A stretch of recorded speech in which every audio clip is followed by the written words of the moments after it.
Assalamualaikum warahmatullahi wabarakatuh.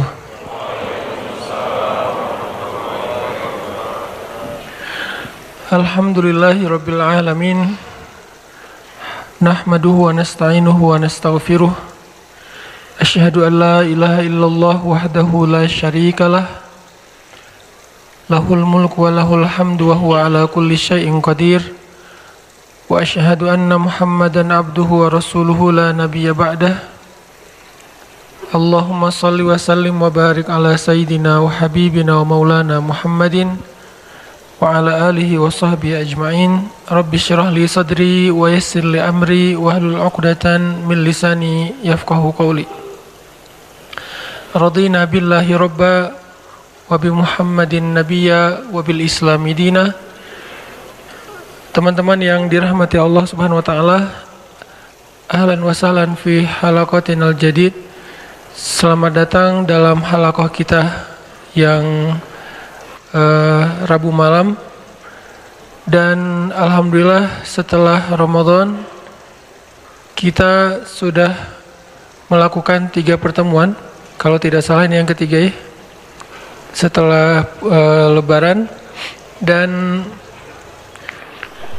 sharing kita pada Rabu malam seperti biasanya insya Allah akan meneruskan materi-materi yang berurutan supaya kita bisa memahami Islam secara terstruktur, memahami secara terkurikulum, walaupun mungkin kurikulumnya pastinya beda dengan di sekolah, biar kita nggak berasa balik ke sekolah. Insya Allah kita akan melanjutkan kajian kita.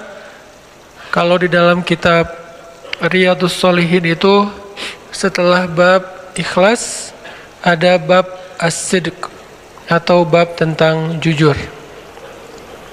Kalau pertemuan sebelumnya kita membahas tentang ikhlas sebagai kunci setiap kebaikan, karena tanpa ikhlas maka kebaikan kita itu haba'an mansura, hanyalah debu yang tidak berharga.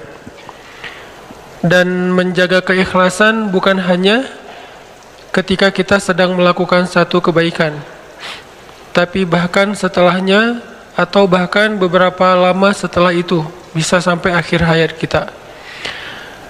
Bisa saja amal soleh kita itu di awal berpahala baik, kemudian di tengah juga berpahala baik, masih ikhlas, tapi di akhir kemudian tiba-tiba terjebak ke dalam riya. Dan ada orang yang riya karena memang dia menginginkan pujian dari orang lain atau penghargaan orang lain. Tapi ada juga orang yang riya bukan karena dia mencari pujian atau mencari penghargaan dari orang lain, tapi dia justru terjebak dengan riya karena dia tidak sabar ketika diremehkan orang lain. Jadi bisa jadi orang yang riya itu bukan orang yang pamer. Bahkan dia tuh termasuk orang yang mungkin selama ini banyak merahasiakan amal-amal solehnya. Selama ini termasuk orang yang banyak ngerahasiain kebaikan-kebaikannya kepada teman-temannya. Kayak misalnya dia pernah bantu teman satu geng, tapi yang tahu cuma mereka berdua, nggak ada yang geng lain yang tahu. Atau dia pernah ngebantu tetangganya, nggak ada yang tahu bahkan keluarganya. Atau dia membantu keluarga besarnya, salah satu di antara sepupunya atau adik kakaknya, sedangkan yang lain tidak tahu. Dia orang yang cukup merahasiakan amal solehnya, hampir tidak ada yang tahu kecuali dia dan orang yang dia bantu. Dan dia tidak butuh pujian akan itu. Makanya dia rahasiakan karena dia tidak mencari pujian. Dia rahasiakan karena dia tidak mencari apresiasi dari siapa-siapa. Tapi ternyata sesoleh itu pun masih ada peluang untuk terjebak ke dalam riya. Bukan lewat pujian, bukan lewat penghargaan, justru lewat adegan ketika dia diremehkan. Tiba-tiba orang yang dia bantu suatu saat kelak meremehkan dia, menyakiti dia, bikin dia kecewa. Akhirnya terpancinglah dia untuk mengungkapkan kembali rahasia-rahasia amal solehnya sebagai bentuk kekecewaan dia kepada orang itu. Dia cerita kepada orang lain, saya lagi sakit hati, saya merasa dikhianati, saya merasa kayak ditikung, saya merasa kayak disakitin secara luar biasa oleh orang yang justru selama ini saya bantu. Kalau dia nggak pernah saya bantu sih nggak masalah dia kayak gitu. Tapi ini orang yang sering saya bantu malah gituin saya. Akhirnya dia cerita ke orang lain, satu persatu kebaikan dia disebutkan, maka satu persatu juga kebaikan itu hilang pahalanya di sisi Allah SWT. Kadang kita terjebak riya bukan karena kita pengen dipuji, tapi karena kita nggak sabar ketika diremehkan orang. Atau mungkin oleh orang lain kita diremehkan, bukan oleh orang yang kita bantu. Kita dianggap orang yang nggak care, kita dianggap orang yang nggak peduli kepada yang lain, kita dianggap orang yang egois, kita dianggap individualis, kita dianggap eksklusif segala macam. Atau orang meremehkan kita, dianggap kita tuh orang yang nggak taat sama Allah, orang yang jarang ke masjid, orang yang nggak beribadah dengan baik, segala macam lah tuduhan-tuduhan, dibilang kita nggak pernah tilawah segala macam.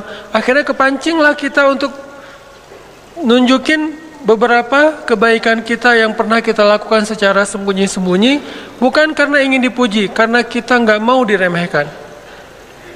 Apakah kita sanggup menjaga rahasia amal kita ketika kita diremehkan? Ini adalah ujian. Dan kalau kita bisa menjaga amal soleh kita secara ikhlas, walaupun tidak selalu arti ikhlas itu diam-diam atau rahasia, tapi salah satu cara ikhlas itu adalah merahasiakan amal. Kalau kita bisa menjaga keikhlasan amal kita sampai akhir hayat, baru kita disebut orang yang husnul khotimah. Jadi orang yang husnul khotimah tidak dilihat di awal atau di tengah perjalanan hidupnya. Namanya juga khatimah. Yang menentukan seseorang nanti di akhirat bukan di awal ketika dia lahir, ketika dia masih kecil, bukan di tengah ketika dia remaja, dia dewasa, tapi di akhir. Dan di akhir ini adalah detik-detik atau beberapa saat sebelum ajal menjemputnya. Itulah yang menentukan nasib seseorang nanti di akhirat. Sehingga buat orang yang selama hidupnya dari awal, tengah, dan menjelang akhir hidup dalam ketaatan, tumbuh dalam ibadah kepada Allah, jangan besar kepala dulu. Jangan sombong dulu. Jangan merasa bahwa kita udah pasti masuk surga dulu. Walaupun surga jaraknya dengan kita cuma sejengkal.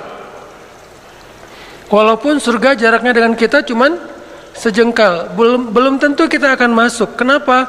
Bukankah terkenal hadis Nabi, seseorang yang sepanjang hidupnya beramal amal solih, amal ahli surga, sampai jaraknya ke surga cuma sejengkal, tapi di akhir hayatnya dia kufur kepada Allah. Kufur di sini macam-macam. Bisa kufur dengan cara yang paling tinggi, yaitu syirik.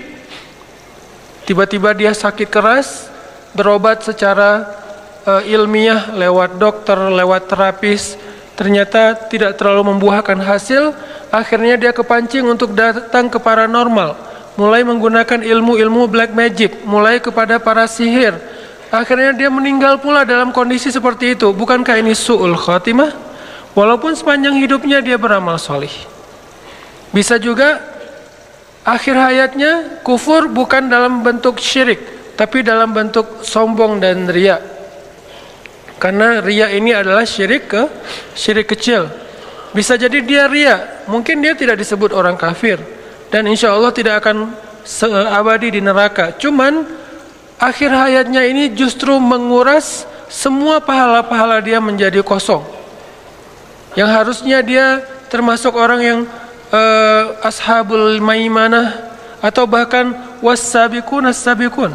Sepanjang hidupnya dia orang yang sabiqun. Apa arti sabiqun? Yang sangat spontan dalam kebaikan. Ada peluang kebaikan apa, dia duluan. Kayak Abu Bakar tuh sabiqun namanya. Ketika Nabi ngabsen amal soleh para sahabat, dan tentunya kita tidak mungkin menjudge isi hati mereka karena Nabi yang nanya, siapa di antara kalian yang hari ini sudah bersedekah? Abu Bakar angkat tangan, ana ya Rasulullah, saya Rasul. Artinya kita nggak bisa menjudge, oh Abu Bakar ria, belum tentu kan, kita nggak tahu isi hatinya. Dan sekelas Abu Bakar insya Allah ngerti banget lah bahayanya ria. Nggak mungkin dia angkat tangan dengan niat ria, pasti dia tahu banget ruginya. Siapa di antara kalian hari ini yang sudah menyambung silaturahim yang terputus? Abu Bakar berdiri, ana ya Rasulullah, saya Rasulullah. Siapa di antara kalian yang hari ini sudah berbuat kebaikan ini, kebaikan ini, kebaikan ini? Setiap satu kebaikan yang ditanya oleh Rasul, para sahabat berdiri secara bergantian, kecuali Abu Bakar As-Siddiq yang terus menerus berdiri mengangkat tangan, ana ya Rasulullah, saya Rasul, saya Rasul, saya Rasul. Artinya apa?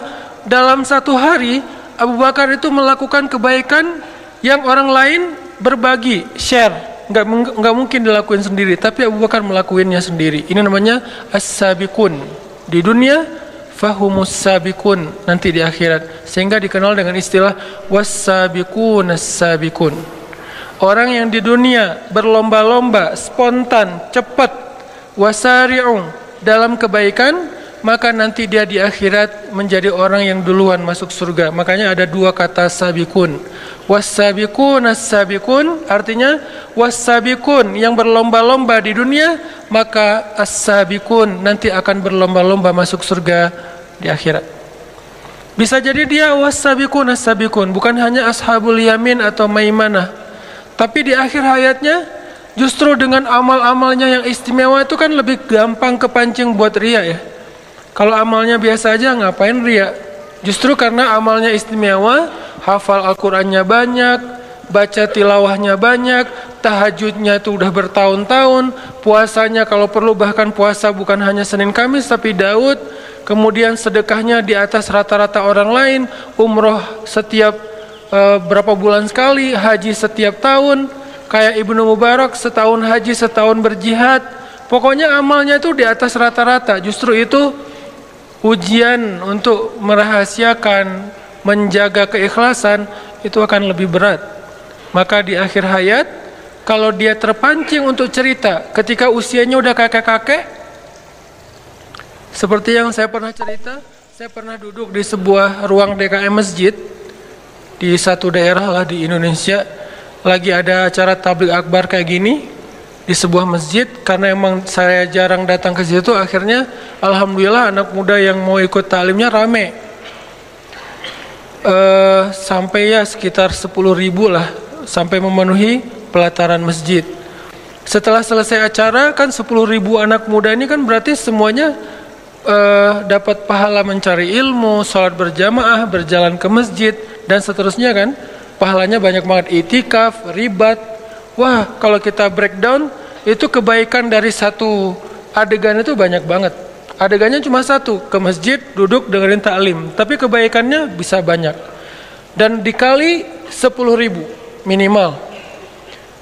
Lalu setelah selesai acara, biasa saya masuk lagi ke ruang DKM, kemudian kayak semacam silaturahim gitu, ramah tamah, ngobrol sama beberapa tokoh-tokoh masyarakat, termasuk salah satu senior sesepuh masjid. Beliau cerita, ini Ustadz, masjid ini perjuangannya nggak gampang. Ini judulnya. Mulai beliau cerita, paragraf pertama, dulu tahun-tahun dulu nih, dia nunjuk ke arah DKM, mereka ini masih kecil.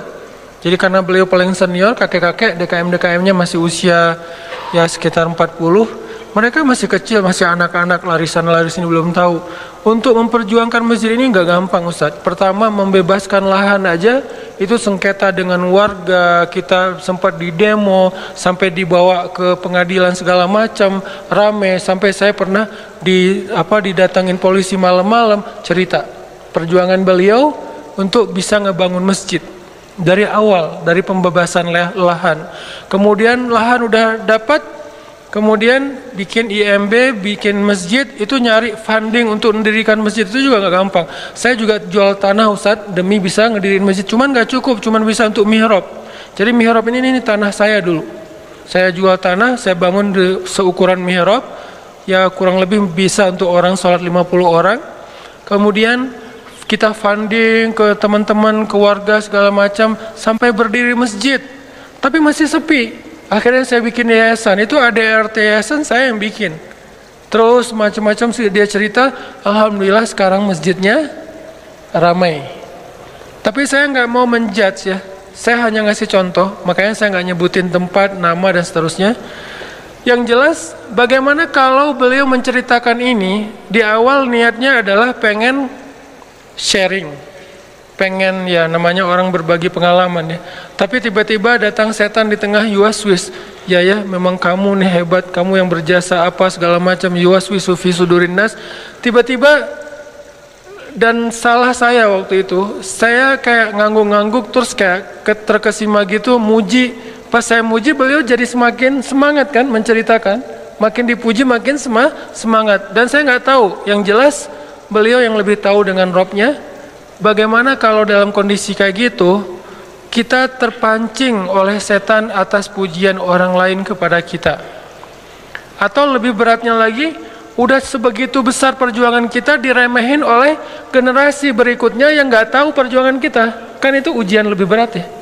Kakek ini udah berjuang habis-habisan, udah berkorban, udah segala macam dari nol sampai jadi. Terus sekarang pergantian pengurus yayasan, pengurus DKM. Terus dalam sebuah acara rapat-rapat kayak gitu, beliau beberapa kali nggak diundang, udah nggak diwaro, udah nggak dianggap. Sesekali beliau datang walaupun nggak diundang, beliau ngomong nggak ada yang mendengarkan, nggak terlalu dianggap penting. Lalu mereka juga mengabaikan beliau. Ini gimana nih kalau kayak gitu? Akankah kita terpancing untuk cerita ke semua pengurus baru? Kalian tahu nggak masjid ini gimana sejarahnya? Mulai cerita lagi, kayak flashback lagi.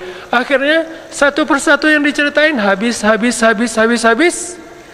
Perjuangan sekian tahun yang nggak gampang pastinya berakhir dengan hanya satu cerita kecil yang menggugurkan semua pahala kebaikan-kebaikan yang Allah udah catat untuk beliau di akhirat. Ini pentingnya belajar ikhlas.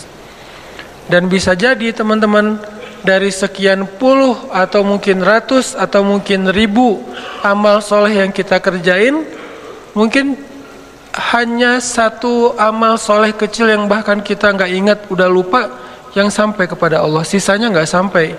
Udah naik, tiba-tiba hilang. Udah naik lama, setelah beberapa tahun hilang. Cuman ada satu dua amal kecil yang bahkan kita udah lupa karena saking nggak terlalu kerennya.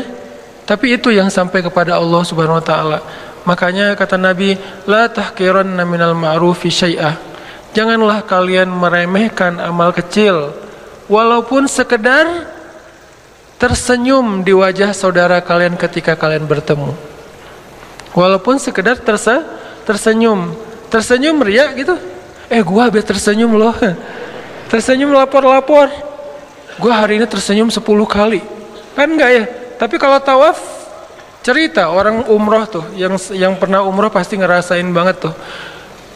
Pulang dari masjid kan biasanya ketemu kayak di restoran gitu kan, di ruang makan hotel. Pas lagi masuk ke ruang makan, ini nih kebiasaan jamaah umroh. Masuk ke ruang makan, bukan ngelihat menu dulu, ngelihat teman saya di mana ya. Karena itu kan kayak hall gede tuh, kayak kantin besar, food court. Terus nyari teman saya di pojok mana, di sana tuh. Akhirnya langsung ngambil makan, duduk. Karena makan sendiri itu garing, pengennya makan sama teman-teman. Akhirnya pas makan sama teman-teman cerita, dari mana? Baru pulang dari masjid. Iya, teman-teman udah pada selesai makan, kita baru mau makan, saking telatnya. Kok telat banget sih, kita dari tadi udah selesai. Ya soalnya tadi sebelum pulang mau tawaf dulu. Standar tuh ceritanya. Habis sholat wajib, sebelum pulang tanggung daripada ngantri di gerbang masjid, mending gua tawaf aja, paling beda setengah jam, tawaf dulu. Masya Allah. Jadi hari ini udah tawaf berapa kali? Alhamdulillah udah 10 kali. Tapi kan kita nggak tahu isi hatinya. Ini balik lagi kepada diri masing-masing. Kalau dia tadi menceritakan 10 kali itu keceplosan, bukan pengen apa-apa, bahkan bukan pengen sharing, karena ditanya jawab kan.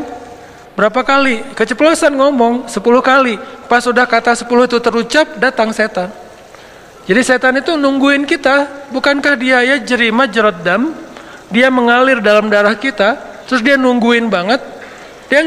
Dia tunggu timing yang tepat, teman-teman. Saking liciknya setan, dia nggak mau goda kita di awal. Lo ceritain aja, enggak, dia tunggu. Pas kita udah cerita baru dia datang. Hebatnya lo, teman-teman, lo cuma baru sekali dalam sehari muncul. Atau setan nggak datang dalam benak kita, setan datang dalam benak teman kita untuk muji kita yang banyak. Dia ngomporin teman kita, lo puji dia, lo puji dia, lo puji dia, emang hebat, dia emang hebat, supaya dia makin akrab sama lo dan segala macam. Akhirnya teman kita muji kebaikan dia, subhanallah, masya Allah, segala macam.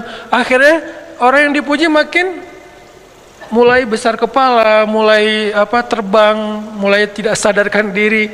Dan besok dia, kalau dia ngelakuin kebaikan itu lagi, dia akan cerita lagi, kepancing lagi untuk dipuji seperti kemarin. Kalau orang cuek, dia agak kecewa gitu. Nah ini mulai goyah nih ikhlasnya. Gimana kalau kayak gini? Kadang-kadang di antara semua ayat yang kita baca, cuman Al-Ikhlas doang yang kita sampai pada Allah. Karena Al-Ikhlas, namanya juga Al-Ikhlas ya, surat paling ikhlas. Yang lain riya semuanya. Apalagi Al-Baqarah kan gampang banget bikin riya, karena nggak semua orang hafal Al-Baqarah. Hafal misalnya surat-surat yang sulit gitu, surat di tengah-tengah Al-Quran mungkin, surat-surat kayak Ar-Ra'd atau surat Az-Zariyat yang ayatnya itu ya emang sulit ayat-ayatnya, karena syairnya itu nggak semudah nada-nada di surat-surat kayak yang panjang. Ar-Rahman kan gampang ya. Ar-Rahman itu kayak kalau kita hafal sebetulnya nggak ngafal satu surat, ngafal setengah surat. Sisanya cuma satu ayat yang diulang-ulang kan. Fabi ayya ala rabbikum, itu paling happy lah ngafal Ar-Rahman mah ya. Udah hafal Ar-Rahman, kenapa setengah surat, setengahnya Fabi ayya ala rabbikum tukadziban. Tapi kalau surat-surat yang sulit, Az-Zariyat, An-Najm, apalagi yang ayatnya mutasyabihat, yang mirip-mirip, itu kan bikin kita bangga gitu. Oh, nggak semua bisa hafal. Ya seperti cerita saya lah, kadang-kadang kita karena baru selesai hafal satu surat baru, pas ngimamin langsung bawa ayat itu kan. Pas lagi bawa wabashiril ladzina amanu wa amilus solihat, terus lupa. Perasaan sebelum sholat tadi lancar, udah sholat bingung. Emang gitu ujian hafalan Al-Quran itu justru dalam sholat. Kalau dalam sholat udah lancar, berarti udah lancar. Kata yang hafal ya, kata mereka, kata para asatiz, para ustad-ustad, para hafiz, kalau kita hafal di dalam sholat lancar, berarti udah lancar. Kalau di luar sholat, apalagi megang Quran, itu ada kayak efek psikologis ya. Kalau kita megang sih nggak dibuka, cuman megang doang, itu lancar pasti. Nggak tahu kayak bisa kayak gitu. Ada sugesti nyaman, tenang, yakin. Tapi begitu Al-Qurannya dilepas, pasti beda tuh. Coba hafal Quran satu halaman, udah gitu, udah selesai hafal satu halaman, diulang sambil megang Quran tapi ditutup. Sama yang nggak megang Al-Quran, bahkan Qurannya jauh, itu beda. Pasti kelancarannya berubah. Apalagi di dalam sholat, soalnya lagi sholat lupa kan nggak mungkin ngambil Quran dulu tuh. Satu-satunya cara adalah loncat ke surat Al-Ikhlas. Cuman itu yang bisa bikin kita selamat. Atau loncat ke surat yang mirip. Wabashiril ladzina amanu wa amilus solihat. Kan mirip. Surat Al-Asr. Ya biasalah itu, pengalaman pribadi. Efek dari udah riya, nggak dapat pahala, gagal pula gitu kan ya, itu konyol. Jadi teman-teman, bahaya sekali orang yang riya ini, dan riya ini termasuk di antara penyakit hati, sedangkan ikhlas termasuk di antara ibadah hati. Karena yang beribadah itu bukan hanya zahir, tapi batin. Bahkan ibadah batin itu yang pertama Allah lihat, baru kemudian Allah melihat yang zahirnya. Kalau kita kan nahnu nahkum bizzawahir, kita tuh cuman bisa ngelihat dan menilai yang tampak. kita, manusia, malaikat, itu cuma bisa nilai yang tampak. Kalau Allah tidak nahkum bizawahir, tapi Allah yahkum, Allah berhukum menilai yang tersembunyi. Apa yang tersembunyi? Ala wahyal qalb, hati atau niat atau ikhlas dan riyanya. Sehingga belajar, selain kita belajar gerak zahir kita dalam beribadah, coba belajar gerak hati kita, mau ke kanan apa ke kiri dalam ibadah yang sama. Jangan sampai zahirnya udah sempurna banget, gerakannya kayak sifat sholat Nabi yang ideal. Dari mulai wudunya udah wudunya Nabi, istinsyaknya udah wah sempurna banget, dingin-dingin juga dia masukin air ke hidung, saking sempurnanya dia berwudu. Kepala bukan cuma gini-gini doang, tapi semuanya utuh dia ambil, walaupun itu mazhab sebetulnya. Terus juga pas dia basuh wajahnya tuh sempurna sekali semuanya, bukan cuma gini-gini aja kayak orang touch up gitu ya. Udah sempurna zahirnya gitu. Dia datang ke masjid di awal waktu, bahkan dia yang azan. Kadang-kadang azan juga bisa jadi amal yang luar biasa pahalanya, bisa tidak berarti, tergantung innamal a'malu binniyat. Ada yang azannya bagus banget, saking bagusnya orang jadi dapat hidayah. Karena saya pernah lagi kayak malas ke masjid gitu, dengan azan kayak nyindir banget nih azan, kayak manggilnya tuh lembut. Kan kita kalau dikasarin malas ya, malah makin dilembutin makin gak enak kan. Jadi kalau azannya kasar-kasar kita juga jadi malas, apaan sih. Tapi kalau azannya lembut jadi aduh gak enak gitu kan ya. Ini azannya lembut banget, suaranya enak, bukan karena dia suara vokalis yang punya irama, enggak. Mungkin dia lagi habis diputusin mungkin, atau dia lagi galau berat. Jadi kayak suaranya tuh baper banget loh, kayak dari hati gitu. Kayak dia lagi curhat lewat azan gitu. Lo kenapa sih gituin gua gitu, tapi azan. Saking lembutnya. Jadi saya dengar juga kayak terenyuh gitu. Datanglah ke masjid bukan karena lagi iman saya bagus, tapi karena tertarik dengan azan yang kayaknya langsung kena di hati. Nah, azan itu kan pahalanya gede banget. Sebanyak orang yang datang ke masjid, segitulah pahala dia azan dan sholat. Coba kalau azannya di Masjid Agung, coba azannya di masjid TSB kayak gini nih, pas lagi taklim. Berarti kan pahalanya sebanyak teman-teman yang hadir. Luar biasa ya. Makanya azan itu disuruh berlomba-lomba, tarik-tarikan. Kecuali ada petugas, nggak enak, bahaya. Tapi kalau imam suruh dorong-dorongan. Kalau saya dorong-dorongan tapi pura-pura kedorong, padahal nggak ada yang dorong. Apaan sih? Siapa sih? Perasaan tadi ada yang dorong, siapa ya? Gitu. Nah, kenapa imam disuruh dorong-dorongan? Karena imam itu nanggung jawab. Kalau misalnya benar ya berarti pahalanya sebanyak makmum. Kalau misalnya salah berarti dosanya ya semuanya ditanggung sama dia. Kalau sholat imamnya nggak tepat. Intinya udah dapat banyak kebaikan, terus batinnya nggak ditazkiyah, nggak dibersihkan. Kan istilahnya tazkiyatun nufuz, membersihkan jiwa, membersihkan hati. Dan salah satu konten tazkiyatun nufuz yang paling penting adalah tajdidun niyah, memperbaharui niat. Niatnya nggak ditajdid, nggak diperbaharui. Kok diperbaharui Ustadz? Emang karena niat itu di awal udah bagus, jangan-jangan dia geser gitu. Pertama udah lurus, tiba-tiba geser, tajdid, balik lagi, geser lagi, tajdid, balik lagi, kan gitu kan? Niat itu gitu teman-teman.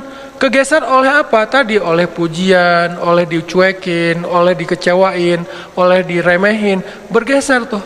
Oleh cerita-cerita kita sendiri, bergeser ke kiri ke arah riya. Sebelum sampai riya, tajdidun niyah, astagfirullahaladzim, balik lagi ke tengah. Kegeser lagi setelah beberapa lama, balik lagi ke tengah. Tajdidun niyah, terus diperbaharui. Sama kayak tajdidul iman, memperbaharui iman. Kalau iman yazidu wa yanqus, kalau niat itu zaigh, dia condong, dia condong ke kiri, ditegakkan lagi, condong lagi ke kiri, tegakkan lagi. Kayak gitu aja terus. Tajdidun niyah. Nah, malam ini kita lanjutkan setelah bab niat. Memang nggak selesai sih hadisnya. Innamal a'malu binniyat, semua amal itu tergantung niatnya, bukan tergantung perilakunya dulu, tapi niat dulu yang pertama. Kedua, wa innama likulli imri'in ma nawa, seseorang itu dipahalai oleh Allah sesuai dengan niat. Kalau dia lakuin satu kebaikan, ada kurang-kurangnya dikit, tapi niatnya sempurna, maka pahalanya sempurna. Dia lakuin kebaikan, ternyata sempurna, tapi niatnya cacat, maka cacat. Ada orang yang berniat tapi nggak jadi ngelakuin kebaikan, sudah dapat pahala. Maka wa innama likulli imri'in ma nawa, seseorang diberi pahala oleh Allah sesuai dengan niatnya. Faman kanat hijratuhu ilallahi wa rasulih fahijratuhu ilallahi wa rasulih. Wa man kanat hijratuhu lidunya yusibuha aw imra'atin yankihuha fahijratuhu ila ma hajara ilaih. Bukhari Muslim. Siapa yang hijrahnya kepada Allah dan Rasul, maka hijrahnya kepada Allah dan Rasul. Siapa yang hijrahnya untuk dapat keuntungan dunia atau untuk dapetin cinta seorang perempuan, maka hijrahnya untuk apa yang dia niatkan itu. Nah, ini yang akan kita bahas dengan judul bukan hanya ikhlas, tapi turunan dari ikhlas, as-sidqu, jujur. Udah azan? Oh ya udah. Ntar kita lanjutkan tentang faman kanat hijratuhu ilallahi wa rasulih fahijratuhu ilallahi wa rasulih, insyaallah dengan tema kelanjutan dari niat, yaitu as-sidqu ilallah, jujur kepada Allah setelah sholat isya. Teman-teman yang dirahmati Allah, kita lanjutkan ke pembahasan masih hadis. Kita nggak terburu-buru supaya memahami hadis ini secara lebih mendalam. Yang pastinya nggak akan mungkin utuh, karena Nabi terlalu cerdas untuk kita fahami secara utuh. Beliau terlalu bijaksana untuk akal-akal yang terbatas seperti kita. Meskipun berkumpul semua ulama sekelas Imam Syafi'i, Imam Ahmad bin Hambal yang hafal sejuta hadis, Imam Malik, Ibnu Mubarak, orang-orang keren ketemu untuk membedah satu hadis saja, bahkan mereka sendiri akan mengakui nggak mungkin mereka memahami hadis itu secara utuh. Tetap aja ujung-ujungnya Allah wa rasuluhu a'lam. Itu ujung-ujungnya tuh. Karena para sahabat aja yang lebih keren daripada ulama kan, generasi terbaik kan sahabat dulu nih. Udah gitu tabi'in, tabi'ut tabi'in, dan seterusnya dan seterusnya. Sebutlah misalnya kalau Imam Abu Hanifah itu generasi tabi'in, kemudian nanti setelahnya ada murid beliau, Imam Malik dan seterusnya. Ngumpul nih untuk memahami hadis Nabi satu aja, mereka tetap aja akan berkata ujung-ujungnya Allah wa rasuluhu a'lam. Toh sahabat juga kayak gitu. Ketika Nabi tanya sesuatu, sahabat jawabannya Allah dan Rasul lebih tahu. Abu Bakar jawabannya Allah dan Rasul lebih tahu. Ibnu Abbas, hibrul ummah, orang yang paling ngerti tentang Al-Quran. Bahkan kalau di antara para nabi, Ibnu Abbas itu kayak Nabi Khidir. Di antara para nabi, Ibnu Abbas itu kayak Nabi Khidir, tapi dalam status sahabat, bukan dalam status nabi. Beliau aja bilang Allah dan Rasul lebih tahu. Terus Muaz bin Jabal, anak muda yang ilmunya luar biasa, yang kalau Nabi bilang yang paling mengerti halal dan haram di antara umatku itu adalah Muaz bin Jabal. Yang paling ngerti mana halal mana haram itu Muaz bin Jabal. Dia juga bilang Allah dan Rasul lebih tahu. Tapi kita berusaha untuk memahami lebih dalam, bukan secara utuh, karena tidak ada yang paling utuh. Karena inilah kita akhirnya berpendapat, pendapat saya tepat tapi ada kemungkinan keliru. Pendapat yang lain keliru tapi ada kemungkinan tepat. Bukan salah benar, tepat keliru. Ini dua istilah yang sangat jauh berbeda. Ra'yi sawab wa yahtamilul khata', wa ra'yun akhar khata' wa yahtamilus sawab. Pendapat kami dengan mazhab tertentu, misalnya Syafi'iyah, adalah tepat tapi ada kemungkinan keliru juga. Pendapat yang lain ada kelirunya, tapi juga ada kemungkinan tepatnya. Yang pasti semua pendapat ini benar. Cuman mana yang paling tepat, itu yang kita condong ke dalamnya.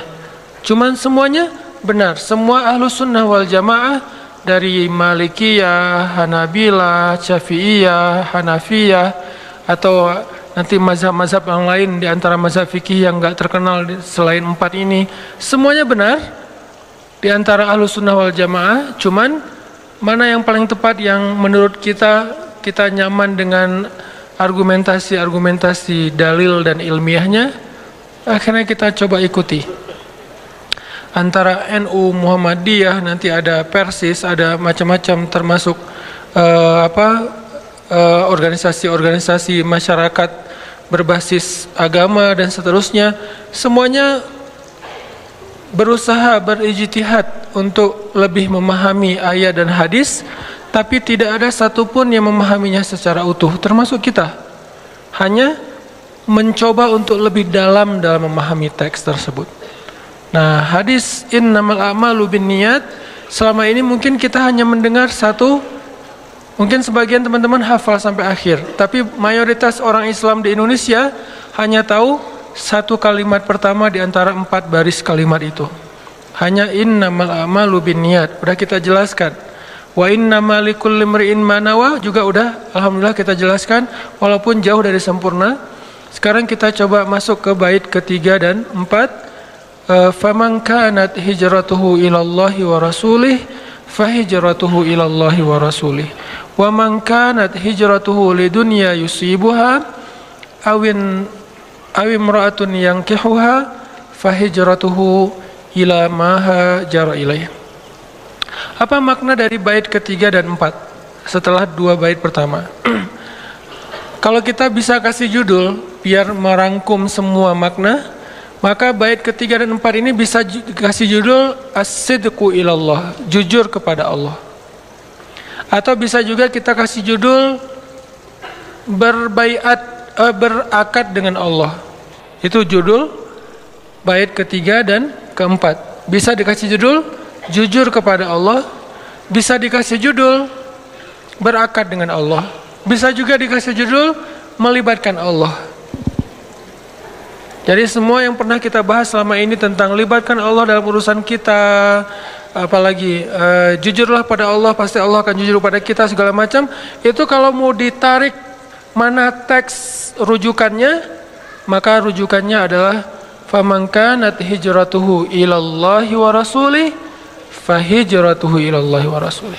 Siapa yang berhijrah kepada Allah dan Rasul, maka hijrahnya sampai kepada Allah dan Rasul. Pertanyaannya, apa maksud siapa yang berhijrah? Rasulullah SAW di antara semua amal soleh, semua aktivitas, semua adegan agama, Nabi memilih salah satunya, yaitu adegan hijrah. Kan dalam Islam itu ada sholat, ada puasa, ada tilawah, yang paling puncak itu apa? Jihad. Kan jihad itu adalah puncaknya ibadah, walaupun bukan yang paling bukan yang paling yang paling utama ditanya. Yang kalau yang paling utama ditanya sholat, tiang agama. Masing-masing ibadah itu kan ada kayak kebaikannya, ada fadilahnya, keutamaannya. Nah, kalau sholat itu tiang agama, yang pertama ditanya, kalau ini belum beres, yang lain gak akan ditanya. Tapi walaupun kayak gitu, tiang ini ada atapnya, bahkan ada puncaknya. Nah, puncaknya ibadah itu adalah al-jihad fi sabilillah. Sehingga ayat-ayat jihad banyak sekali kita temukan di dalam Al-Quran, termasuk yang tadi dibaca di rakaat pertama. Allah menawarkan, hal adullukum ala tijaratin tunjikum min azabin alim. Maukah kalian aku tawarkan sebuah tijarah, perniagaan. Arti perniagaan kita menjual, Allah membeli. Kan arti perniagaan jual beli kan? Ada yang ngejual, ada yang beli. Terus apa bentuk jual beli dengan Allah?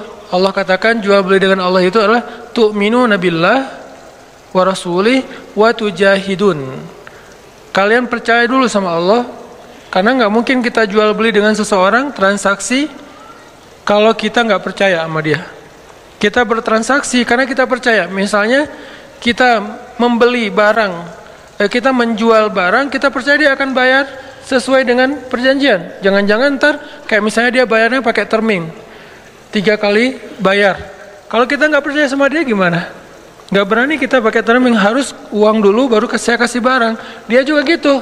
Kalau dia nggak percaya sama kita, ntar barangnya yang dikasih ternyata cacat lagi, nggak benar, nggak sesuai dengan spek yang dijelasin di awal. Berarti iman, beriman dulu kepada Allah, Rasul, baru kemudian Allah tawarkan. Mana jual belinya? Tujahidun fi sabilillahi bi amwalikum wa anfusikum. Kalian berjihad di jalan Allah dengan harta kalian dan dengan diri kalian. Arti diri di sini adalah nyawa. Sebagian besar tafsirannya adalah nyawa, harta dan nyawa kalian. Oh, berarti apa yang kita jual? Harta kita. Apa yang kita jual? Nyawa kita. Apa yang kita beli? Apa yang kita dapatkan bayaran dari yang kita jual itu? Kita membeli atau mendapatkan, pertama, yaghfir lakum dzunubakum. Allah ampuni semua dosa-dosa kalian. Bukan min dzunubikum, bukan sebagian dosa kalian. Dzunubakum, semua dosa-dosa kalian. Dari sejak kalian balik sampai kalian wafat, semuanya dihapusin sama Allah. Luar biasa nih tawarannya. Ini yang Allah bayar untuk kita. Wa yudkhilkum jannat. Allah jamin kalian masuk surga, dijamin. Yudkhilkum jannat. Bahkan kalimatnya tegas gitu. Bukan wa yudkhilakum jannat, enggak. Yudkhilkum jannat, tegas, enggak ada keraguan. Tajri min tahtil anhar wa masakin thayyibatan fi jannati 'ad dzalikal fawzul 'azim wa ukhra tuhibbunaha nasrun minallah wa fathun qarib. Di akhirat diampuni dosanya, dimasukin ke dalam surga. Itu icon, itu hanya simbolik, tapi sebetulnya kemudahan di akhirat. Kemudian di dunia simbolnya apa? Nasrun wa fathun, pertolongan dan kemenangan. Kalau bahasa kita, ditolong sama disukseskan sama Allah. Wabasyiril mu'minin, sampaikan berita gembira kepada orang yang beriman.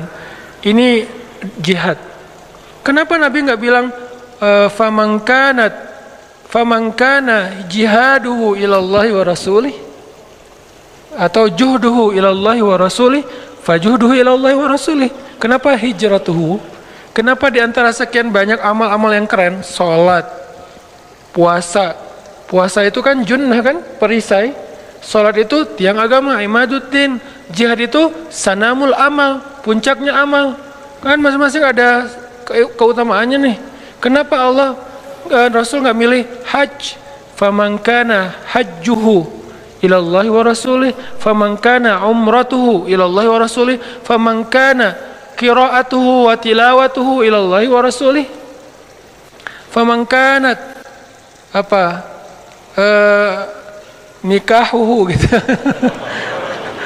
Kan nikah juga luar biasa ya, amal yang keren banget lah, terutama buat kita.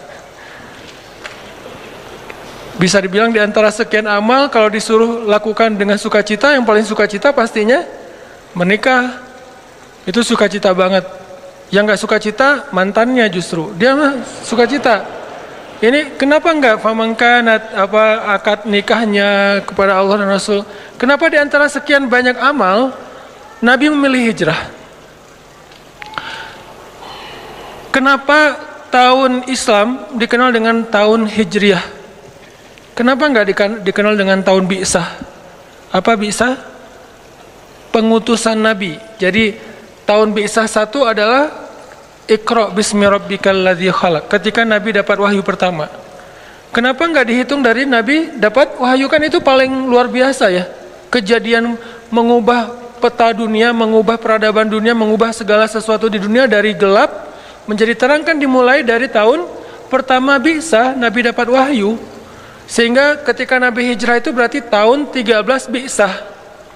Perang Badar berarti tahun 15 Bi'sah. Nabi wafat tahun 23 bisa. Kenapa nggak bisa aja? Kenapa hijrah? Kenapa hijriyah jadinya?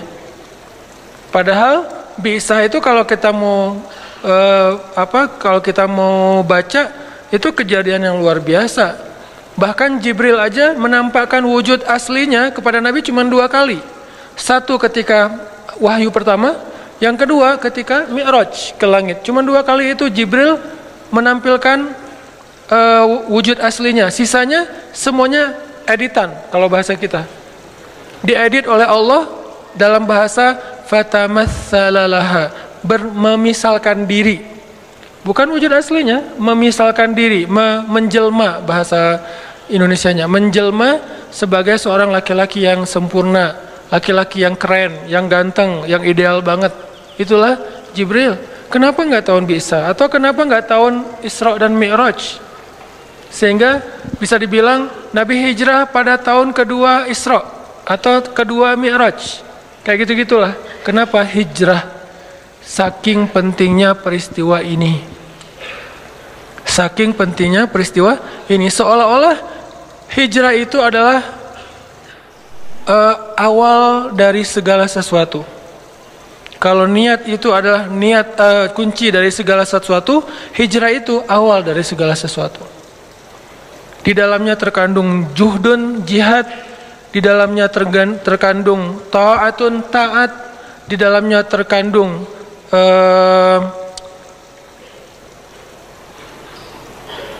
berkorban, tadhiyah, pengorbanan. Di dalamnya terkandung apalagi ikhlas, pastinya banyak hal terkandung di dalam adegan hijrah. Jadi ketika Nabi mengatakan faman kanat hijratuhu, itu artinya siapa yang semua amal solehnya, bukan hanya hijrah. Nabi mengambil satu kata, satu adegan yang itu bisa menjadi simbol dari semua kebaikan. Apa? Hijrah. Nabi nggak bilang sholat, Nabi nggak bilang jihad, padahal 2 hal ini sama-sama keren nih. Nabi bilang hijrah. Keren mana hijrah sama sholat? Lebih utama mana? Pastinya lebih utama sholat. Utama mana hijrah sama jihad? Pastinya lebih utama jihad. Tapi kenapa yang diambil hijrah? Karena hijrah ini walaupun bukan yang paling tinggi derajatnya, tapi dia mencakup segala sesuatu. Ideal namanya, proporsional. Makanya Nabi bilang siapa yang hijrahnya kepada Allah dan Rasul, itu juga berarti siapa yang sholatnya, siapa yang puasanya, siapa yang hajinya, siapa yang jihadnya, siapa yang bahkan tersenyumnya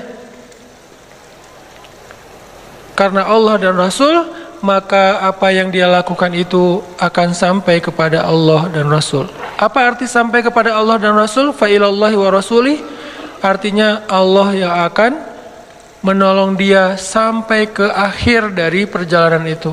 Allah yang akan menolong dia sampai kepada kebaikan dunia dan akhirat. Allah yang akan menjadikan amal-amal dia itu semuanya baik. Allah akan menolong dia dalam setiap perjalanan atau proses amal soleh yang dia lakukan. Jadi teman-teman, judul besarnya adalah As-sidqu ilallah, jujurlah kepada Allah. Dan ini kita masih ngebahas masalah nufus, tazkiyatun nufus. Apa makna dalam pemahaman kita yang mungkin sederhana? Maknanya adalah kalau kita pengen ditolong dalam semua hal yang kita lakuin, niatkan karena Allah Subhanahu wa taala. Kalau 2 bait pertama, kalau kita pengen dapat pahala dari semua yang kita lakuin, niatkan kepada Allah. Kalau sekarang beda lagi, bukan cuma pahala, pengen ditolong, pengen Allah terlibat, pengen Allah masuk dalam program kita, maka niatkan karena Allah Subhanahu wa taala. Siapa yang jujur kepada Allah, ya Allah saya nikah karena Engkau, ya Allah saya kuliah karena Engkau, ya Allah ya Allah ya Allah, semua kebaikan yang kita lakuin karena Allah. Bahkan kebaikan itu bukan hanya yang wajib teman-teman. Kebaikan itu ada 3. Bahkan kadang kebaikan itu ada 4. Apa kebaikan ada 4? 1 yang wajib, di bawahnya yang sunnah, di bawahnya yang mubah, di bawahnya yang makruh. Seseorang yang meninggalkan haram dengan cara melakukan yang makruh, itu kebaikan. Seseorang yang meninggalkan yang sunnah dengan cara yang melakukan yang makruh, itu sia-sia. Makruh ini tergantung konteks ya. Seseorang meninggalkan yang haram, tapi pelampiasannya kepada yang makruh, maka itu kebaikan. Itu cara dia meninggalkan yang haram, gak bisa langsung kepada yang mubah atau yang sunnah. Seseorang yang meninggalkan yang wajib dan mengambil yang makruh, itu rugi. Maka yang makruh ini, makanya saya sebut bahkan. Wajib, sunnah, mubah, makruh. Siapa yang melakukan yang wajib pasti berpahala. Siapa yang melakukan yang sunnah pasti berpahala. Kadang yang mubah, yang secara fikih artinya tidak berpahala, tidak berdosa, bisa menjadi pahala. Apa bedanya? Innamal a'malu binniyat wa innamal likulli imri'in ma nawa. Dan yang mubah ini kalau kita libatkan Allah sekalipun, dia menjadi sesuatu yang Allah tolong. Jadi bukan hanya dalam hal yang wajib, Allah akan nolong kita. Sampai kita main, kita jalan, kita apa, coba niatkan karena Allah. Pasti Allah akan tolong kita dalam urusan itu, dan dijadikan urusan itu sebagai kebaikan di sisi Allah SWT. Saya ngomong kepada, kayak misalnya kayak Pevi lah, Pevi Permana, anak skateboard. Pevi pas main di Asian Games sekarang misalnya, kalau Pevi niatnya cuman buat dapetin medali, cuman pengen prestasi, maka itu mubah, tidak berpahala, tidak juga berdosa, biasa aja. Sehingga kita tidak perlu menjudge, ya udah itu mah hobi lah ya. Tapi kalau Pevi niatkan ini sebagai salah satu media dakwah, apa hubungannya main skateboard dengan dakwah? Kalau Pevi jadi tokoh anak muda dengan prestasinya, kemudian fansnya Pevi yang senang main skateboard meniru, apa yang ditiru? Oh ternyata pemain pro juga sholat di masjid. Akhirnya yang amatir-amatir yang lagi belajar, anak-anak baru nih juga ngikutin kan? Oh ternyata Pevi hafal surat Al-Muluk misalnya. Lagi latihan skate dia ngulangin, bukan Al-Muluk, Al-Waqiah. Lagi latihan skate di ball gitu, dia dengerin tilawah Al-Waqiah sampai akhirnya hafal Al-Waqiah. Ditiru, innamal a'malu binniyat, faman kanat hijratuhu ilallahi wa rasulih fa hijratuhu ilallahi wa rasulih. Dan yang dia lakuin sebetulnya sama aja. Enggak gara-gara niat kepada Allah terus dia sambil main skateboard sambil dia zikir, enggak gitu-gitu amat. Agama kita enggak terlalu berat. Jadi yang dirubah itu bukan perilakunya, karena perilakunya sebetulnya berstatus mubah, bukan haram ya. Kalau haram memang harus dirubah. Tapi kalau yang mubah nggak perlu dirubah. Dia tetap main skate, dia nggak perlu bawa tasbih, dia nggak perlu qomat kamit tilawah Al-Quran sambil main skate. Tapi pahalanya bukan hanya pahala olahraga, tapi juga dia pahala dakwah. Yang dirubah cuma niat. Tapi yang dia lakukan nggak ada yang berubah. Jadi jangan berpikir orang kalau nggak qomat kamit baca Al-Quran berarti dia nggak dapat pahala. Walaupun baca Al-Quran itu keren pastinya. Kalau nggak berzikir, nggak kelihatan di tangannya bertasbih berarti dia nggak pernah ingat Allah. Bisa jadi dia melakukan yang kita lihat mubah, duduk nongkrong di kafe. Bisa jadi dia kayak lagi ngobrol sama teman-teman doang. Bisa jadi dia chat. Kok dia bentar-bentar langsung buka handphone sih? Orang habis sholat biasanya kan zikir dulu. Ini ada yang habis sholat langsung buka handphone. Jangan suuzon dulu. Tapi buat kita kalau bisa zikir dulu. Kalau buat orang lain ya siapa tahu dia ada hal darurat. Siapa tahu dia lagi ngerjain sebuah proyek sosial yang memang lagi hektik banget, lagi banyak kerjaan, sehingga sholat juga habis sholat langsung banyak yang masuk. Nih gimana soal teknis di operasional di lapangan, dia harus langsung ngerespon biar beres kerjaannya. Bisa jadi kita berzikir, dia ngurusin proyek sosial dan sama-sama berpahala. Walaupun kita nggak berani membandingkan ya, tapi tetap aja ada hadis menyelesaikan hajat seorang muslim atau seseorang yang butuh sesuatu, butuh bantuan, itu kadang lebih utama daripada itikaf di masjid 60 tahun. Dan masjid mana yang dimaksud oleh Nabi? Masjid ini apa? Nabawi, yang di dalamnya ada raudhah. Menyelesaikan hajat seseorang yang lagi punya masalah kadang lebih utama. Saya sempat masukkan kalimat kadang karena nggak boleh kita generalisir. Kalau gitu saya nggak usah itikaf, saya nggak usah sholat, udah aja bantu orang. Nggak gitu-gitu juga sih memahami agama, harus komprehensif. Kadang dia lebih utama daripada beritikaf di masjid 60 tahun. Jadi jangan suuzon dulu dengan orang yang langsung buka handphone. Atau jangan kepo juga, dia buka apa dulu daripada gua suuzon, gua lihat. Ya nggak usah kepo kali. Lo kenapa sih? Gua nggak mau suuzon, mending gua tabayun. Tabayunnya dengan dilihat semua isi handphone orang, itu bukan tabayun, namanya tajassus. Beda antara tabayun sama tajassus. Tabayun kita meminta klarifikasi atau minta tanggapan dari dia. Tajassus mencari-cari hal pribadi dan privasi tentang orang lain. Membuka handphone orang lain itu tajassus namanya. Membuka handphone istri itu cinta. Karena cinta kita cemburu. Dia tadi habis chat sama siapa ya? Gua enggak, apaan sih? Nah, balik lagi ya, libatkan Allah di dalam urusan kita, nanti akan ditolong sama Allah. Tapi cara melibatkan Allah gimana Ustadz? Apakah kita hanya dengan mengatakan bismillah? Enggak, itu salah satu cara melibatkan Allah. Jadi tahapan melibatkan Allah itu banyak teman-teman. Mulai dari sini. Kita minta sesuatu, kita ngerjain sesuatu, ada hubungannya nggak dengan Allah? Kalau nggak ada hubungannya, kita akan ngerjain itu sendiri, nggak dibantu sama Allah. Tapi kalau ada hubungannya dengan Allah, kita akan ngerjain itu dibantu sama Allah. Dan kalau dibantu oleh Allah, lebih baik daripada dibantu oleh semua manusia di muka bumi. Kita dibantu oleh beberapa orang tokoh aja, orang-orang yang berpengaruh, orang-orang yang punya kekuasaan, orang yang punya kekuatan, itu udah bikin urusan kita mudah kan? Kayak jalan. Beberapa kali saya nggak minta, tapi emang mungkin dari panitia biar nggak terlalu telat ke acara, akhirnya dijemput ke bandara. Dijemputnya kemana? Dijemputnya langsung ke pintu pesawat. Kan untuk masuk sampai ke boarding kayak gitu kan susah ya, harus ada akses.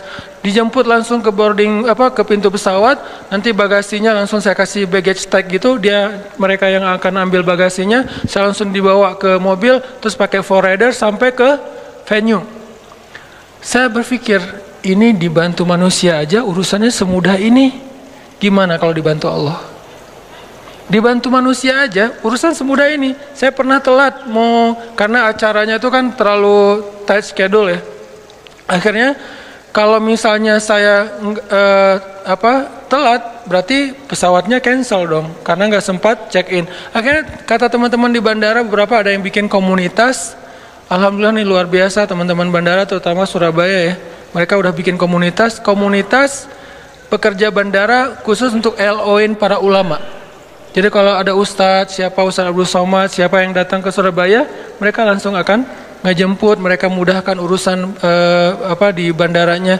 Nah, saya pernah karena jadwalnya dekat dengan waktu check-in, di-check-inin duluan sama mereka, bukan online. Mereka check-in dari dalam, terus karena emang check-innya lebih awal, kan ada hot seat ya kalau di pesawat ya.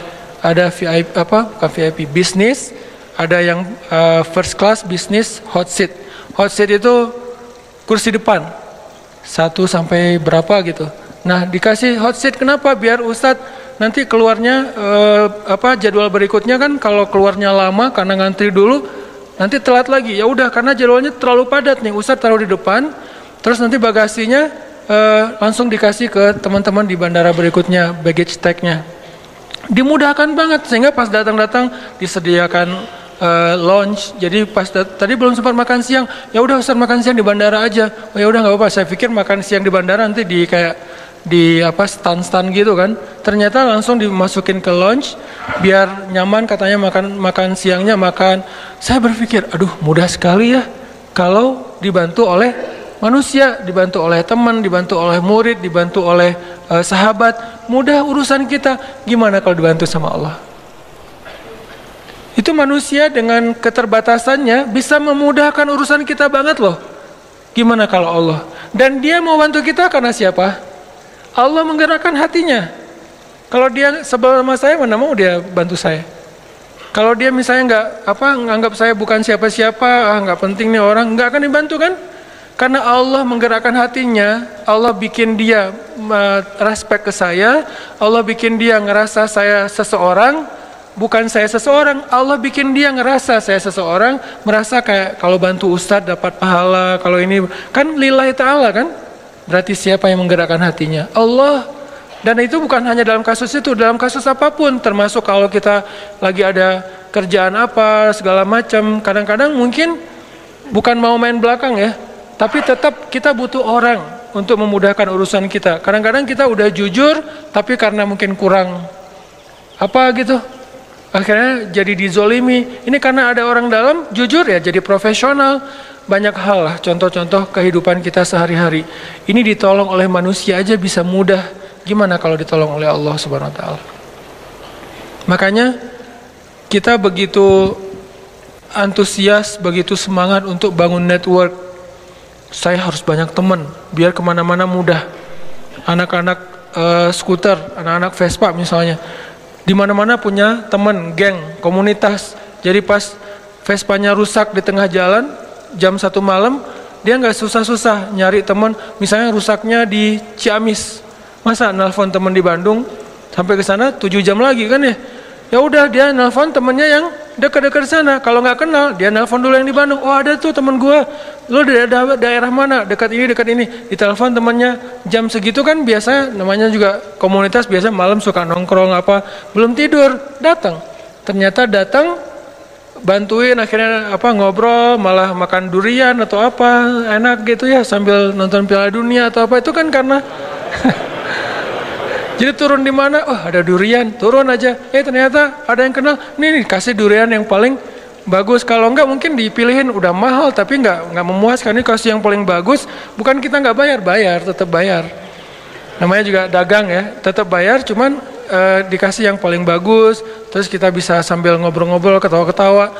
Ini karena Allah mudahkan. Dan secara zahir manusia mudahkan. Kebayang nggak kalau Allah mensupport kita dalam segala urusan, mulai dari bangun tidur, dan selama ini udah dilakuin sama Allah, cuman karena jadi rutinitas kita sampai lupa ada Allah di belakangnya. Hal-hal lain selain rutinitas, kejutan-kejutan. Caranya gimana biar Allah nolongin kita, terlibat dalam urusan kita? Kayak kita nyalain mobil kita lagi mogok, didorong oleh, kalau yang dorongnya istri kita doang kan nggak mungkin, akhirnya kita yang dorong, istri nggak bisa nyetir, terus yang dorong siapa? Kan susah ya. Akhirnya ada teman-teman kita, mereka yang dorong, ada 5 orang teman. Kita kan merasa dimudahkan kan, didorong oleh teman kita, ditanjakan lagi tuh, didorong supaya mobilnya nyala lagi. Semudah itulah, bahkan lebih dari itu kalau Allah Subhanahu Wa Ta'ala ikut terlibat dalam urusan kita. Kerasa banget kalau banyak teman, banyak orang yang mungkin sayang sama kita, itu mudah banget urusan. Tapi itu manusia teman-teman. Gimana kalau Allah yang sayang sama kita? Manusia sayang sama kita aja semudah itu, apalagi kalau Allah Subhanahu Wa Ta'ala. Caranya satu di sini, jujurlah kepada Allah. Jadi jujurlah kepadaku itu, ku di situ Allah ya, bukan ku seperti di lagu. Jadi jujurlah kepada Allah. Cara jujur kepada Allah, kita harus tanya, yang kita lakuin ini ada hubungannya nggak dengan Allah? Kalau ada, pasti Allah kasih keajaiban. Contoh, Zakaria. Zakaria tuh doa kan panjang kan, lama banget ya. Berdoa dari sejak beliau muda sampai beliau tua. Tapi coba perhatikan kalimat doa Nabi Zakaria ketika beliau sudah tua. Ada 2 kalimat, ada di surat Ali Imran, ada di surat Maryam. Kalau di surat Ali Imran, Zakaria berdoa, hunalika da'a Zakaria rabbah, qala rabbi habli min ladunka dzurriyyatan thayyibah, innaka sami'ud du'a. Kalau di surat Maryam, wa inni khiftul mawaliya min warai wa kanat imraati aqira fahab li min ladunka waliya yarithuni wa yarithu min ali yaqub waj'alhu rabbi radiyya. Apa rahasia di antara 2 kalimat ini? Kenapa Nabi Zakaria berdoa panjang dalam hidupnya belum Allah kabulkan? Bukan tidak, belum. Kenapa pas habis doa ini langsung Allah kabulkan? Langsung Allah bilang, fanadathul malaikah. Kalau di surat Maryam, ya Zakaria, langsung Allah panggil. Kenapa cepat dikabulkan? Karena di dua doa ini Nabi Zakaria udah mulai mengkonekkan antara keinginannya dengan Allah. Kalau di surat Ali Imran, Nabi Zakaria ngelihat Maryam yang dapat makanan dari langit. Aduh, ini anak soleha banget, dicinta banget sama Allah, sampai segitu-segitunya Allah memperlakukan anak kecil ini. Anak SD duduk di sebuah ruangan kecil, mihrab namanya, terus lapar, Allah yang ngasih makan, dia belum berdoa, dia lapar doang, Allah langsung datangkan makanan. Dan yang bawa makanan apa? Bukan gosen, malaikat. Dibawa gosen aja bikin kita nyaman kan ya. Males keluar, udah aja gosen kan murah ya, tinggal klik. Kalau misalnya nggak ada saldonya ya bayar cash lah ya, mudah banget, 10 menit datang gitu. Ini lebih dahsyat daripada gosen, malaikat yang datang, dan makanannya masih hangat, terjamin nggak ada sama sekali penyakit di dalamnya. Dibawa oleh malaikat, dihidangkan depan Maryam, malaikat balik, Nabi Zakaria masuk.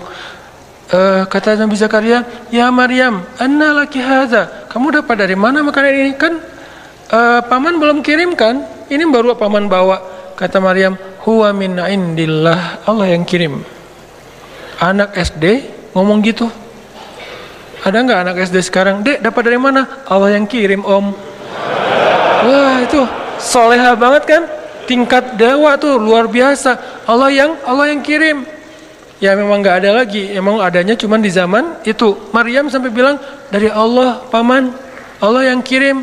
Dan Allah bukan hanya ngomong Allah yang kirim, sampai ceramahin Zakaria, innallaha yarzuqu may yasha'u bighairi hisab. Allah itu paman, kalau ngasih rezeki itu nggak bisa dihitung-hitung loh. Bin haitsu la yahtasib. Oh iya. Jadi Zakaria dapat taklim dari Maryam. Cuma nanya satu hal tapi dapat ilmu lebih dari yang dia tanya. Ya Maryam, anna laki hadza, kamu dapat dari mana Maryam? Huwa min indillah, innallaha yarzuqu may yasha bighairi hisab. Ini dari Allah, Allah yang kirim. Allah itu memberi rezeki kepada hambanya, dan Allah kalau udah ngasih rezeki nggak bisa ditebak-tebak dari mana caranya. Itu kata-kata Maryam. Kagum Zakaria, duh pengen banget punya anak sesoleha ini. Kan berarti ada hubungannya dengan Allah, sesoleha ini, soleh. Baru hunalika, saat itu juga di sana Zakaria berdoa, Rabbi habli min ladunka dzurriyyatan thayyibah. Kayak gitu ya Allah, saya pengen kayak gitu. Langsung Allah kirim malaikat, katakan ke Zakaria dia akan punya anak persis kayak Maryam, tapi namanya jenis kelaminnya laki-laki, namanya Yahya. Kalau di surat Maryam, apa doa Zakaria? Wa inni khiftul mawali min warai wa kanat imraati aqira. Ya Allah, dakwah saya nanti siapa yang akan meneruskan kalau saya nggak punya anak? Itu intinya. Jadi pengen punya anak bukan sekedar pengen lucu-lucuan, pengen ada qurrata ayun, penyejuk hati, pengen bangga-banggaan anak saya sarjana, anak saya segala macam. Bukan, pengen punya anak karena pengen ada yang nerusin dakwah beliau. Karena ada hubungannya dengan Allah kan? Berarti melibatkan Allah dalam permintaannya. Wa inni khiftul mawali wa kanat imraati aqira fahabli min ladunka waliya. Bukan walada, bukan waliyan. Apa beda waladan dengan waliyan? Waladan cuma anak, waliyan penerus. Beri saya seorang anak yang meneruskan perjuangan saya, dakwah saya, pengajaran saya, taklim saya di Masjidil Aqsa. Yarithuni, tuh ada lagi kalimat penjelasnya. Yarithuni wa yarithu min ali Yaqub waj'alhu rabbi radiyya. Yang mewarisi perjuangan aku, mewarisi perjuangan dari keturunan Yakub, dengan keturunan yang luar biasa, orang-orang soleh semua. Maka jadikan dia anak yang kau ridhai ya Allah. Langsung Allah ketika dengar kalimat ini, ya Zakaria, langsung dipanggil sama Allah. Itu cara kalau kita pengen dapat kejutan dari Allah. Libatkan Allah dengan niat. Caranya, coba cari apa hubungannya antara maunya kita dengan Allah, antara proyek kita dengan Allah, antara usaha kita dengan Allah, antara permintaan kita, life goals kita dengan Allah. Kalau nggak ada hubungannya, kita disuruh jalan sendiri. Tapi kalau ada hubungannya, Allah akan support kita. Ya Zakaria, langsung Allah panggil, Inna nubashiruka bighulam. Bahagialah wahai Zakaria, berbahagialah, kamu akan punya anak. Ismuhu Yahya, lam naj'al lahu min qablu samiyya.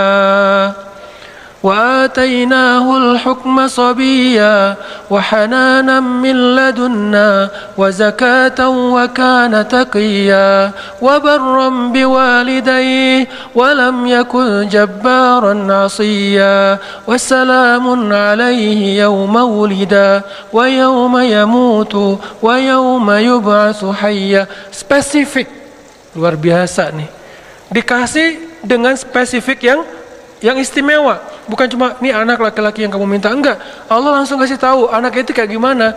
Anaknya cerdas, anaknya soleh, anaknya terjaga, anaknya nggak pernah nggak pernah emosian, anaknya nggak pernah baperan, nggak pernah durhaka, nggak gini.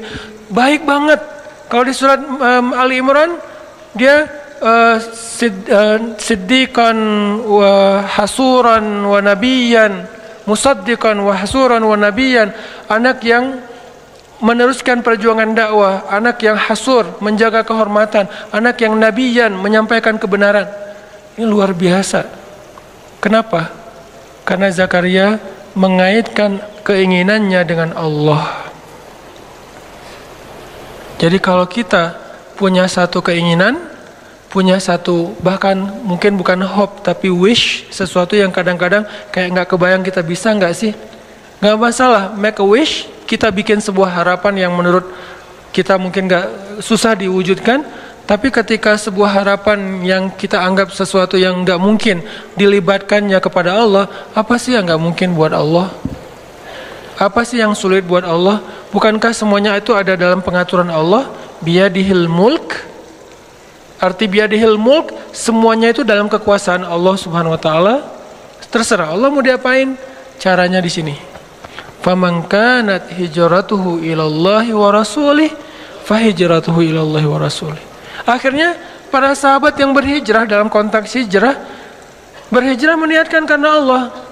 Contohnya, misalnya ada yang berhijrah seorang diri, seperti Suhaib Ar-Rumi. Banyak sahabat yang hijrah seorang diri. Beda sama Umar ya. Kalau Umar kan hijrahnya posting ya. Sebelum hijrah posting dulu. Captionnya, ahli Mekah, orang-orang Mekah. Dia mention satu persatu. @Abu Jahal, @Abu Sufyan, satu-satu di mention sama Umar. Terus terakhir pakai hashtag ahli Makkah, ya ahla Makkah, ya ma'syara Quraisy, ya Aba Jahal, ya Abu Sufyan, ya banyak banget. Ya itu kan ya, bahasa Arabnya ya, bahasa Instagramnya . Setelah di mention satu-satu, dia bilang apa? Fa'lamu anni muhajir. Ketahuilah kalian, gua pengen hijrah. Hijrahnya itu dikapitalin lagi tuh, gede tulisannya biar orang tahu kalau dia mau hijrah. Terus di bold, saya mau hijrah. Siapa yang pengen istrinya jadi janda, anaknya jadi yatim, tunggu saya di balik bukit itu. Ditunjukin Sherlock bukit mana yang disuruh tungguin. Saking spesifiknya Umar bin Khattab, nggak ada yang berani nungguin Umar. Tapi pertanyaan saya, ini mungkin pertanyaan penasaran, kenapa Nabi nggak hijrah bareng Umar aja kalau kayak gitu? Kan hijrah bareng Umar aman banget kan ya? Kata Umar, orang Mekah, gua mau hijrah bareng Rasulullah, ada yang berani nungguin nggak? Siapa yang mau istrinya jadi janda, anaknya jadi yatim, tunggu kami, saya dan Rasulullah di belakang bukit. Kan aman tuh hijrahnya. Kenapa Nabi nggak hijrah bareng Umar aja sih, biar gampang, nggak ada adegan Surakoh, nggak ada adegan sembunyi dalam gua Thur, nggak ada adegan diikat talinya oleh anaknya Abu Bakar, Asma binti Abu Bakar. Kan nggak ada adegan-adegan yang sulit. Nggak ada adegan Ali harus tidur di tempat tidurnya Nabi. Kenapa? Hijrahnya dikawal sama Umar bareng dengan Hamzah, dua petarung Mekah yang disegani. Nggak ada yang berani sama dua orang ini nih. Di depan Umar, di belakang Hamzah. Siapa yang berani mencegat sebuah karavan manusia yang di depannya Umar, belakangnya Hamzah? Nggak ada yang berani. Buktinya pas di Mekah mereka lagi demo, kan mereka pernah demo di Mekah. Awal-awal Umar masuk Islam dengan Hamzah kan demo kan. Langsung demonya apa? Demonya dengan keluar dan mengatakan La ilaha illallah Muhammadur Rasulullah, La ilaha illallah Muhammadur Rasulullah, keliling Mekah, keliling Ka'bah. Demo rame-rame. Di depannya Umar, di belakangnya Hamzah. Kata Abu Jahal, kalau orang yang seperti ini, kalau demo seperti ini, nggak ada yang berani mendekat. Di depannya Umar, di belakangnya Hamzah. Kalau nggak, bakalan habis tuh. Kenapa Nabi nggak hijrah dengan cara kayak gitu aja? Kenapa hijrahnya pakai orang yang paling lemah fisiknya, paling lemah kaumnya, paling miskin hartanya? Abu Bakar itu orang kaya tapi udah jatuh miskin waktu itu. Ini artinya Allah pengen ngajarin kita tentang hijrah, biar Allah aja yang terlibat, bukan Umar, bukan Utsman yang kaya, bukan Hamzah, bukan siapapun. Makanya yang ngebantu Nabi dalam hijrah itu Allah langsung. La tahzan, innallaha ma'ana. Bukan inna Umar ma'ana, inna Hamzah ma'ana, inna Utsman ma'ana, inna qaumana ma'ana. Bukan. Di situ Allah ngajarin kepada kita lewat adegan Rasul hijrah. Kalau kita melibatkan Allah, hijrah kita lebih aman daripada melibatkan manusia. Seandainya mau dengan logika kita, pasti Nabi akan hijrahnya bareng Umar. Umar, tunggu dong, hijrahnya bareng. Kalau Nabi mengajarkan itu, berarti kita tidak dapat pelajaran hikmah, tauhid, akidah, iman, hadis ini dari hijrah Rasul. Nabi malah bilang, kalian hijrah duluan masing-masing. Umar hijrah, yang lain pada hijrah. Utsman malah udah duluan. Walaupun kemudian balik lagi. Duluan ke Habasyah. Akhirnya Nabi memilih Abu Bakar As-Siddiq. Ya Abu Bakar, nanti tengah malam masih pakai ikhtiar tengah malam. Kenapa nggak siang bolong? Kalau siang bolong konyol namanya. Tapi kan Nabi nggak akan dibunuh.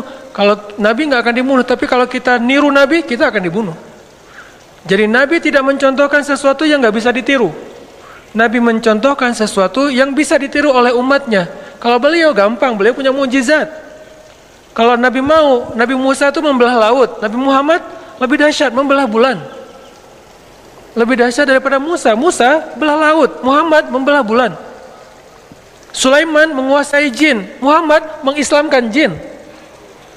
Sulaiman jin dikuasai tapi tidak masuk agama Hanif. Ketika Sulaiman wafat, jin kufur lagi itu kan. Tapi Muhammad mengislamkan jin. Lebih dahsyat, semua mukjizat para nabi terkumpul kepada Rasulullah SAW. Jadi kalau Nabi mau, nggak usah pikir strategi lah apa segala macam. Kenapa pengen hijrahnya ke Madinah tapi malah jalannya menjauh dari Madinah ke Gua Thur, malah sembunyi di sebuah lubang kecil. Kenapa nggak terang-terangan aja kayak Umar? Karena kalau Nabi melakukan itu, lalu kita meniru, kita akan mati konyol. Karena kita nggak punya mukjizat. Sehingga Nabi meniru, mencontohkan sesuatu yang bisa kita tiru sebagai manusia biasa. Beliau nggak egois. Gua kan punya mukjizat, ngapain sih gentar-gentar, takut-takut amat? Udah biasa aja kali. Ntar Allah juga pasti nolong. Nggak mungkin Allah membiarkan nabinya dicelakai oleh musuh-musuhnya. Ya, tapi umatnya. Sehingga Nabi contohkan, kalau saya contohkan ke gini, kasihan umat saya nanti nggak bisa niru. Kalau mereka tiru yang ini, habis mereka. Sehingga saya contohkan sesuatu yang kalau mereka tiru, mereka aman. Caranya berstrategi lah, caranya pakai taktik, caranya bersiasat, dan seterusnya dan seterusnya. Dipilih Abu Bakar. Tapi kalau pakai Umar, nggak ada pelajaran akidah. Makanya Nabi memberi banyak pelajaran dalam hijrah. Hijrah dengan Abu Bakar. Ketika ada masalah, Abu Bakar bilang, ya Rasulullah, kalau mereka ngelihat ke arah kaki mereka, itu kan bukan gua lebih tepatnya, kayak lubang gitu. Nabi dengan Abu Bakar sembunyi di dalamnya. Orang-orang pembunuh bayaran, para hunters, dan di antara mereka itu ada legend, yaitu Surakoh. Paling legend lah dalam membaca jejak. Dia tuh udah terkenal banget. Nggak mungkin lolos dari Surakoh, itu susah banget. Dia bisa ngelihat jejak onta udah berapa lama hangat atau udah dingin, ini udah kering atau tidak bekas kakinya onta. Terus di atas onta itu perempuan atau laki-laki, anak kecil atau orang dewasa, meronta-ronta atau normal, sampai tahu sedetail itu Surakoh. Mereka membaca jejak, kemana arah mereka ketahuan lah. Padahal Nabi itu udah pakai banyak strategi. Caranya Nabi terus lewat anaknya Abu Bakar dengan pembantunya Abu Bakar untuk nutupin jejak Nabi pakai ternak-ternak. Ketahuan juga tetap, namanya juga Surakoh. Udah berdiri depan gua, Surakoh and the gang. Nabi di dalam sembunyi. Apakah Nabi takut? Sama sekali tidak. Nabi waktu itu sama sekali tidak bersembunyi karena takut, lagi ngajarin kita cara sembunyi. Kalau Nabi mau, Nabi tinggal keluar, ada apaan sih? Bisa, gampang buat Nabi. Lo mau gua doain? Kan nggak berani, Nabi belum angkat tangan udah pada stroke semuanya itu. Kalau Nabi mau kan, tapi Nabi lagi ngajarin kita teman-teman. Jadi adegan sirah adalah pelajaran buat kita, bukan apa yang Nabi rasakan. Nabi nggak takut sama sekali. Sekelas Nabi nggak mungkin takut lah, sang pemberani banget. Tapi Nabi pengen ngajarin kita, sembunyi di dalam. Abu Bakar resah, bingung nih, mana nih kalau mereka ngeliat ke atas, ke bawah. Mereka udah ngeliat ke atas bukit nggak ada, ngeliat ke kanan nggak ada, ngeliat ke kiri nggak ada, ngeliat ke belakang nggak ada. Cuman satu lagi yang nggak dilihat, ke bawah. Allah tahan pandangan mereka untuk ngelihat ke bawah. Ini cara Allah nolong mereka. Walaupun sebagian ulama bilang ada sarang laba-laba dan merpati, tapi sebagian besar ulama mengatakan tidak. Ini masih perdebatan lah ya, Allahu alam. Yang jelas, yang pasti di antara mereka sepakat, Allah memalingkan mata mereka dari melihat ke bawah. Sehingga Abu Bakar bilang, ya Rasulullah, kalau mereka ngelihat kita ke bawah pasti ketahuan. Terus ntar kita gimana ngelawan mereka? Kita nggak bawa senjata. Berdua pula, mereka ada lebih dari 20 orang dan semuanya itu petarung. Nabi mengatakan, ya Abu Bakar, ma zannuka bisnain? Ya Abu Bakar, kenapa kamu pikir kita cuma berdua? Ini melibatkan Allah. Ini di sini nih. Kenapa kamu pikir kita cuma berdua, Abu Bakar? In Allahu thalisuhuma, Allah yang ketiga. Jadi kalau kita berdua, mungkin kita perlu khawatir. Tapi kalau kita bertiga, la tahzan, innallaha ma'ana. Enggak usah khawatir Abu Bakar, Allah bersama kita. Abu Bakar orang soleh, digituin, ya langsung tenang. Kalau Abu Bakar bilang tapi, pasti ketahuan tuh. Karena kalau kita berburuk sangka kepada Allah, maka Allah tergantung prasangka hambanya. Berhubung Abu Bakar ini as-siddiq, orang yang selalu membenarkan, nggak pernah protes, nggak pernah membantah, maka ketika Nabi bilang la tahzan innallaha ma'ana, Abu Bakar langsung tenang, langsung oh ya innallaha ma'ana, ya udah tenang aja. Mau tidur dulu Rasul? Santai. Mereka akhirnya nggak ngeliat ke bawah, udah pergi aja, udah pergi, tinggal berdua. Besok keluar, melanjutin perjalanan, diketahuan lagi sama Suraqah, karena mereka nggak mau nyerah. 2 hari mereka tungguin, nggak mungkin Muhammad pergi, karena aku udah baca beberapa tempat jalan keluar dari Mekah itu nggak ada jejak mereka, pasti mereka ada di sini. Suraqah punya feeling, instingnya tuh bagus. Belum keluar Muhammad, belum keluar, dia cari siang malam, ketahuan juga pas hari Nabi keluar Mekah. Dari kejauhan Suraqah ngelihat, pas Suraqah ngelihat dikejar oleh Suraqah, kan Nabi udah bilang innallaha ma'ana, Allah bersama kita, biar Allah aja yang beresin Suraqah, nggak usah kita jalan aja santai. Abu Bakar jalan, nggak usah dipercepat langkahnya. Sampai Nabi bahkan nggak mempercepat langkahnya loh. Dikejar sama Suraqah dengan ontanya yang cepat, Nabi santai aja. Kenapa? Biar Allah aja yang beresin dia. Ternyata Allah punya cara yang lebih indah daripada yang kita bayangin. Kalau kita punya teman yang tangguh kayak Umar bunuh Suraqah, gitu kan? Umar pasti akan ngeluarin pedang. Kalau Allah tidak membunuh Suraqah, tidak menaklukkan fisik Suraqah, tapi menaklukkan hati Suraqah. Gitu yang paling indah. Makanya biarin Allah yang beresin urusan kita. Allah punya cara yang lebih smart daripada cara kita. Namanya apa? Min haitsu la yahtasib, yang tidak terduga-duga. Tiba-tiba Suraqah ontanya ngambek, nggak mau jalan, tiba-tiba kayak habis bensin gitu loh. Kenapa sih kok mogok nih onta gua nih? Onta Suraqah tiba-tiba mogok, padahal itu onta bagus banget loh, 4000 cc kali ya, cepet banget ya. Kenapa mogok? Onta bagus, baru juga, malah STNK-nya juga BPKB-nya juga belum jadi gitu.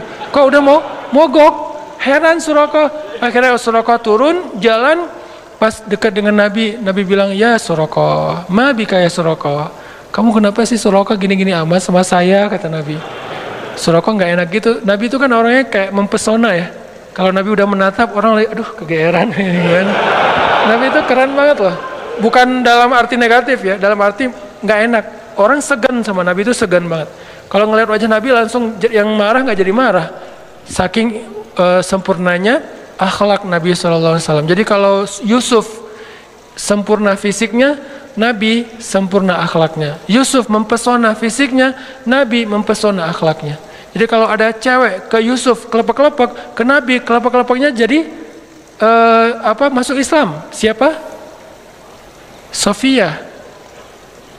Jadi kalau di zaman Yusuf ada istri Al-Aziz kelepek-kelepek sama Yusuf sampai digoda berbuat dosa.